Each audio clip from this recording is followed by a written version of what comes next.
ফুটন্ত গরম জলে 1 থেকে 2 বাটি মুড়ি ঢেলে আর তার সঙ্গে একটা কাঁচা ডিম দিয়ে ভীষণই সুস্বাদু চটজলদিভাবে ঘরোয়া উপকরণ দিয়ে আজকের টিফিনটা বানিয়ে ফেলতে পারো।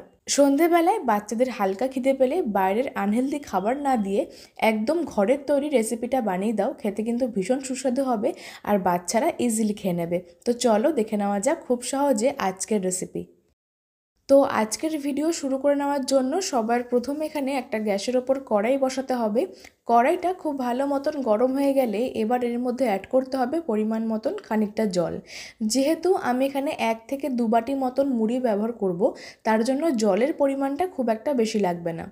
অল্প খানিকটা জল দিয়ে জলটা যখন হালকা গরম হয়ে উঠবে তখনই এর মধ্যে অ্যাড করতে হবে পরিমাণ মতন মুড়ি। তোমরা পরিমাণটা যেরকমভাবে বানাবে সেই মতন মুড়ির পরিমাণটাকে নিয়ে নেবে। তো আমি এখানে পরিমাণ মতন কিছুটা মুড়ি দিয়ে ফ্লেমটাকে একদম মিডিয়ামে করে দিয়েছিলাম। 2 থেকে 3 মিনিট এইভাবে রেখে দেওয়ার ফলে দেখবে কিছুক্ষণ পর মুড়িটা কিন্তু একদম সফট হয়ে গেছে আর নরমও হয়ে গেছে। এই সময়তে ফ্লেমটাকে বন্ধ করতে হবে। তারপর মুড়িটাকে খুব ভালো মতো নেড়ে চেড়ে এবার জলটাকে ছেঁকে ফেলে দিতে হবে। একটা ছাঁকনির মধ্যে মুড়িটাকে ছেঁকে নিচ্ছি। অন্যদিকে আমরা কিছু সবজি কেটে নেব, যার মধ্যে রয়েছে 2টো বিনস, অল্প খানিকটা গাজর, অল্প খানিকটা ক্যাপসিকাম, একটা ছোট পেঁয়াজ। এই সমস্ত সবজিগুলো আমি এখানে মুড়ির পরিমাণ মতো নিয়েছিলাম, তবে তোমরা চাইলে কম বেশি করতে পারো। তোমরা ইচ্ছে মতন সবজির পরিমাণটা কম বেশি করতে পারো, অথবা এখানে অন্যান্য যে কোনো সবজিও দিতে পারো। সবজিগুলো কাটতে কাটতে তোমরা আমাকে কমেন্টে জানিয়ে নাও যে আজকের রেসিপিটা কে কোন জায়গা থেকে দেখছো, তাহলে আমি তোমাদের প্রত্যেকের কমেন্টে ধন্যবাদ জানাতে পারবো। আর আজকের রেসিপি যদি ফেসবুক পেজ থেকে দেখছো তাহলে ফুডি মিতা 02 পেজটিকে ফলো করে দিও। আর যদি ইউটিউব থেকে দেখছো তাহলে মিতাজ ফুড জোন চ্যানেলটিকে সাবস্ক্রাইব করে পাশে বেল আইকনটা প্রেস করতে একদমই ভুলো না, এরকম নতুন নতুন রেসিপির আপডেট সবার আগে পাওয়ার জন্য।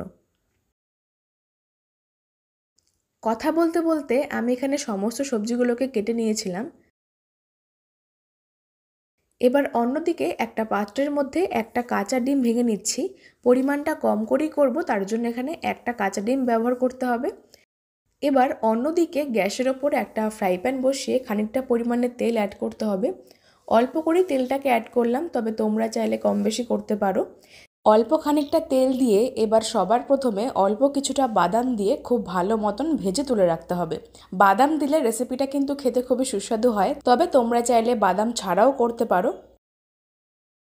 কয়েক সেকেন্ডের মধ্যে বাদামগুলো যখন হালকা লালচে হয়ে আসবে তখন বাদামগুলোকে তুলে নিচ্ছি আর একটা পাত্রের মধ্যে রেখে দিতে হবে। এবার ওই তেলের মধ্যে সবার প্রথমে অ্যাড করতে হবে গাজর, ক্যাপসিকাম, বিনস। এই সমস্ত সবজিগুলোকে দিয়ে আগে একটু হালকা ভেজে নিতে হবে যতক্ষণ না পর্যন্ত সবজিগুলো নরম হয়ে যাচ্ছে। 2 থেকে 3 মিনিট সবজিগুলোকে খুব ভালো মতন ভেজে নেওয়ার পরে এবার এর মধ্যে অ্যাড করব কুচনো পেঁয়াজ আর দেব ঝাল অনুযায়ী কুচনো কাঁচা লঙ্কা। পেঁয়াজ কাঁচা লঙ্কা কুচিটাকে দিয়ে আবারও সবজির সাথে খুব ভালো মতো নেড়েচেড়ে মিশিয়ে নেব।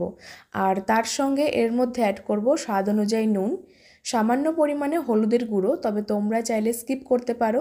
আর দিচ্ছি কালারের জন্য কাশ্মীরি লাল লঙ্কার গুঁড়ো, সামান্য পরিমাণে বা টেস্টের ব্যালেন্সের জন্য চিনি। সমস্ত কিছু দিয়ে খুব ভালো মতন মিশিয়ে নিতে হবে আর সবজিগুলোকে ভাজা ভাজা করতে হবে। সমস্ত রান্নাটা ফ্লেমটাকে মিডিয়াম টু লোতে রেখে করবে, তা না হলে কিন্তু সবজিগুলো পুড়ে যাবে। তো সবজিগুলো ভাজা হয়ে গেলে এবার এর মধ্যে একটা ডিম ভেঙে নিয়েছিলাম, সেই ডিমটাকে অ্যাড করে সামান্য পরিমাণে নুন দিয়ে ডিমটাকে খুব ভালো মতন ঝুড়ো করব। গ্যাসের ফ্লেমটাকে এই সময় বাড়িয়ে দিয়ে ডিমটাকে খুব ভালো মতন ঝুড়ো করব। তারপরে সবজির সাথে খুব ভালো মতন মিশিয়ে নিয়ে এবার এর মধ্যে জল ঝরিয়ে রাখা মুড়িটাকে অ্যাড করতে হবে।